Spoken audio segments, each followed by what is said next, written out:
السلام علیکم ورحمۃ اللہ وبرکاتہ۔ دوستو، آج ہم سنائیں گے کہ اولاد کی وفات پر صبر کیسے کرے۔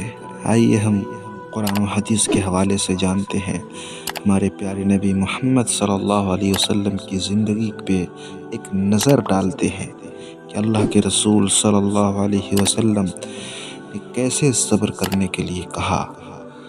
دوستو، ویڈیو کو شروع کرنے سے پہلے اگر آپ ہمارے چینل پہ نئے ہیں تو لال بٹن پریس کر کے سبسکرائب ضرور کر دیں اور اپنے دوستوں میں ثواب سمجھ کر شیئر ضرور کریں۔ فیس بک پہ ہیں تو فالو شیئر ضرور کریں۔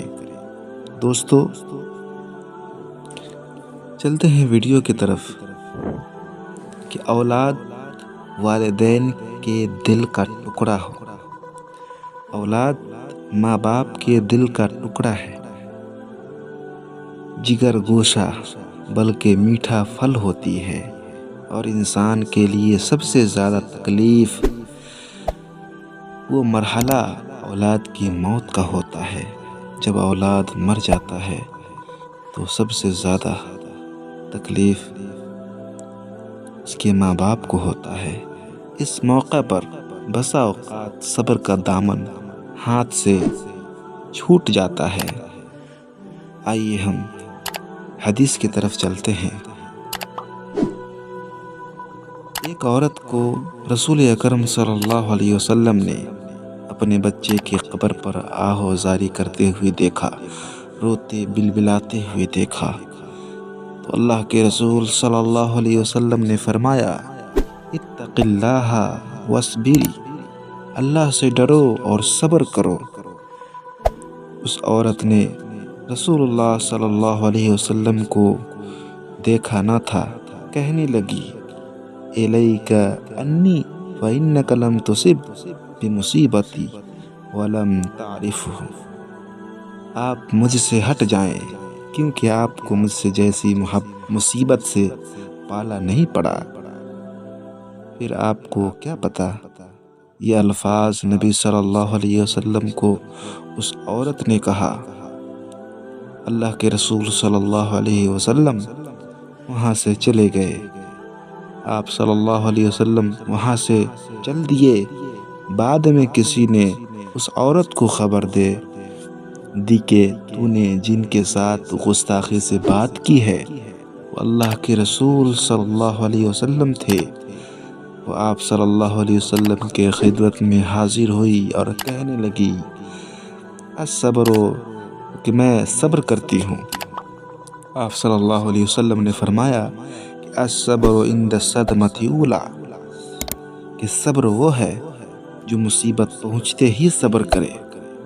پہلے ہی صدمے پر صبر کرنے کا نام صبر ہے۔ نبی اقدس صلی اللہ علیہ وسلم کی آنکھ بچوں کی وفات پر اشکبار ہو جاتی ہے۔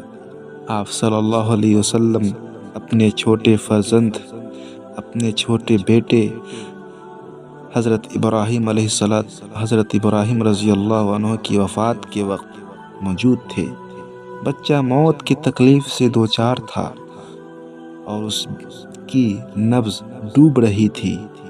آپ صلی اللہ علیہ وسلم اس منظر کو اپنی آنکھوں سے دیکھ رہے تھے اور بچے کو گود میں لیے ہوئے فرما رہے تھے، ان العین تدمع والقلب يحزن ولا نقول الا ما يرضى ربنا وانا بفراقك یا ابراہیم لمحزونون۔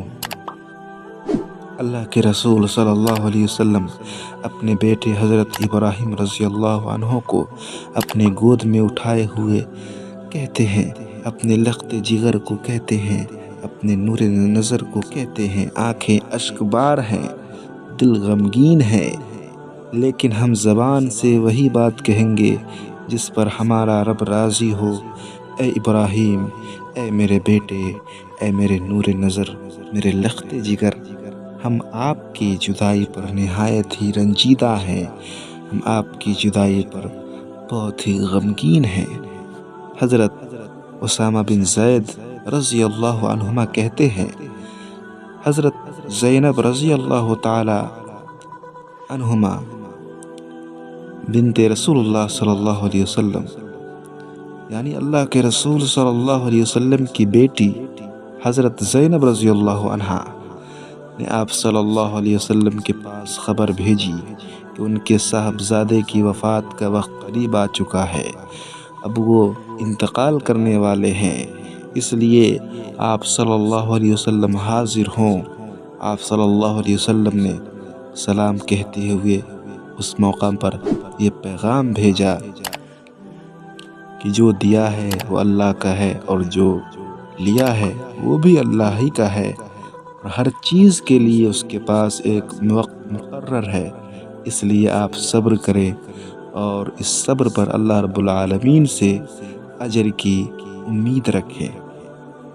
حضرت زینب رضی اللہ تعالی عنہا نے آپ صلی اللہ علیہ وسلم کو قسم دیتے ہوئے پھر دوبارہ قاصد کو بھیجا اور ضرور آنے کے لیے کہا بھیجا۔ آپ صلی اللہ علیہ وسلم کھڑے ہوئے۔ آپ صلی اللہ علیہ وسلم کے ساتھ حضرت سعد بن عبادہ، معاذ بن جبل اور حضرت ابی بن کعب، زید بن ثابت اور دیگر صحابہ کرام رضی اللہ عنہم بھی چل پڑے۔ آپ صلی اللہ علیہ وسلم پہنچے تو حضرت زینب رضی اللہ تعالی عنہا اپنے بچے کو آپ صلی اللہ علیہ وسلم کے جانب بڑھا دیا گیا۔ آپ صلی اللہ علیہ وسلم نے بچے کو اپنی گود میں بیٹھایا۔ بچے کا عالم یہ تھا کہ اس کی سانسیں ٹوٹ رہی تھی۔ یہ منظر دیکھ کر آپ علیہ الصلاۃ والسلام کی آنکھیں بہہ پڑی۔ نبی اکرم صلی اللہ علیہ وسلم کی آنکھوں سے آنسو جاری ہو گئے۔ حضرت سعد رضی اللہ تعالی عنہ نے کہا، یا رسول اللہ یہ کیا ہے؟ آپ صلی اللہ علیہ وسلم نے فرمایا، یہ رحمت ہے، یہ آنسو رحمت ہے جسے اللہ رب العالمین نے اپنے بندوں کے دلوں میں رکھا ہے۔ اور ایک روایت میں ہے کہ آپ صلی اللہ علیہ وسلم مزید فرمایا، اللہ رب العالمین اپنے انہی بندوں پر رحم کرتے ہیں جو دوسروں پر مہربانی کرتے ہیں۔ اس لیے مولانا حالی رحمہ اللہ نے فرمایا، کرو مہربانی تم اہل زمین پر، خدا مہربان ہوگا عرش بری پر۔ نبی اکرم صلی اللہ علیہ وسلم نے ان والدین کو، ان ماں باپ کو جنت کی خوشخبری عطا فرمائی جو اس دردناک موقع پر صبر کرتے ہوئے اللہ رب العالمین کی مشیت پر راضی رہتے ہیں۔ حضرت انس رضی اللہ تعالی عنہ سے مروی ہے کہ رسول اللہ صلی اللہ علیہ وسلم نے ارشاد فرمایا، ما من مسلم يموت له ثلاث لم يبلغ الحنس الا ادخله اللہ الجنہ بفضل رحمتہ ایاہم۔ اللہ کے رسول صلی اللہ علیہ وسلم نے فرمایا، جس مسلمان کی 3 نابالغ بچے فوت ہو جائے تو اللہ رب العالمین اپنی اس رحمت سے جو ان بچوں کے لیے ہے اسے ضرور جنت میں داخل کرے گا۔ یعنی 3 نابالغ بچے جس کے فوت ہو جائیں، جس کے مر جائیں، تو قیامت کے دن جنت اور جہنم کا فیصلہ ہو چکا ہوگا۔ اس کے ماں باپ جہنم کے کنارے کھڑے ہوں گے اور جنت اور جہنم کا فیصلہ ہو چکا ہوگا، تب اس کے بچوں کو ملوانے کے لیے اللہ رب العالمین فرشتوں کو حکم دے گا، اے فرشتوں جاؤ اور ان کے بچوں کو لاؤ اور ان کے ماں باپ سے ملوا دو۔ بچے جاتے ہیں، فرشتے جاتے ہیں، بچے کو ڈھونڈ کر لاتے ہیں، بچے اپنے ماں باپ سے ملتے ہیں اور کہتے ہیں کہ اے اللہ، تو نے دنیا میں مجھے ماں باپ کی محبت سے محروم کر دیا تھا، اے اللہ اس جہاں میں ہمیں ماں باپ سے دور مت کر، اے اللہ ہمارے ساتھ میرے ماں باپ کو جانے دے، جنت میں جانے دے۔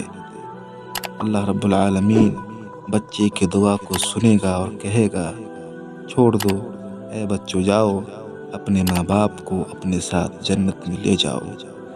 تو یہ ایک ذریعہ ہوا نا کہ اپنے نابالغ 3 بچے فوت ہو جائے تو قیامت کے دن جو جہنمی ماں باپ ہوں گے جہنم کے کنارے کھڑے ہوں گے، اللہ رب العالمین اپنے رحمت سے بچے کو حکم دے گا جاؤ اپنے ماں باپ کو جنت کے اندر لے جاؤ۔ اور جو اپنے ماں باپ اپنے بچوں کو پیٹوں کے اندر مار دیتے ہیں دوا کے ذریعے ہو، تو اس کا کیا انجام ہوگا دوستو؟ اس کے لیے ہوگا کہ قیامت کے دن جب اس کے ماں باپ جنت کے کنارے کھڑے ہوں گے، حساب کتاب ہو چکا ہوگا، تو بچے آئیں گے اور اللہ رب العالمین سے بچے کہیں گے اے اللہ یہ ہمارے ماں باپ ہیں جو دنیا میں مجھے موت کے گھاٹ اتار دیا تھا، حالانکہ اس کے ماں باپ نیک ہوں گے، جنتی ہوں گے، جنت کے کنارے کھڑے ہوں گے، اور وہ بچہ آ کر کہے گا اے اللہ اس نے مجھے دنیا میں مار ڈالا، اللہ اسے جانے کا جنت میں جانے کا کوئی حق نہیں ہے۔ اللہ رب العالمین اس کے ماں باپ کو جہنم میں ڈال دے گا، فرشتوں کو حکم دے گا اس کے ماں باپ کو پکڑو اور جہنم میں ڈال دو۔ دوستو ہمیں اس پہ غور کرنے کی ضرورت ہے۔ حضرت ابو سعید خدری رضی اللہ تعالیٰ عنہ کہتے ہیں کہ رسول اللہ صلی اللہ علیہ وسلم نے عورتوں سے ارشاد فرمایا کہ تم میں سے جس عورت کے 3 بچے وفات پا جاتے ہیں وہ اس کے لیے دوزخ سے آڑ بن جاتے ہیں، ڈھال بن جاتے ہیں۔ ایک عورت نے کہا اے اللہ کے رسول صلی اللہ علیہ وسلم اگر 2 بچے وفات پا جائیں تو آپ صلی اللہ علیہ وسلم نے فرمایا ہاں 2 بھی اگر وفات پا جاتے ہیں تو دوزخ سے ایک ڈھال بن جاتے ہیں۔ حضرت ابو موسیٰ اشعری رضی اللہ تعالیٰ عنہ سے روایت ہے کہ رسول اللہ صلی اللہ علیہ وسلم نے ارشاد فرمایا جب کسی بندے کا بچہ فوت ہو جاتا ہے اللہ رب العالمین فرشتوں سے کہتا ہے تم نے میرے بندے کے بچے کی جان لے لی، وہ کہیں گے ہاں، پھر فرماتا ہے تم نے اس کے دل کا پھل توڑ لایا، وہ کہیں گے ہاں، پھر فرمائے گا میرے بندے نے کیا کہا، وہ کہیں گے اس نے تیری حمد و تعریف کی اور انا للہ و انا الیہ راجعون پڑھا۔ اللہ رب العالمین فرمائیں گے ابنوا لعبادی بیتا فی الجنہ وسموہ بیت الحمد۔ اللہ رب العالمین کہے گا میرے بندے کے لیے جنت میں ایک گھر بنا دو اور اس کا نام بیت الحمد رکھو۔ کتنی بڑی فضیلت ہے، اپنے بچوں کے موت پہ صبر کریں۔ دوستو ویڈیو اگر اچھی لگی ہو تو اسی طرح کے اسلامک ویڈیوز قرآن و حدیث کے حوالے سے سننے کے لیے ہمارے یوٹیوب چینل کو لال بٹن پریس کر کے سبسکرائب ضرور کر دے اور اپنے دوستوں میں ثواب سمجھ کر شیئر ضرور کریں۔ السلام علیکم ورحمۃ اللہ وبرکاتہ۔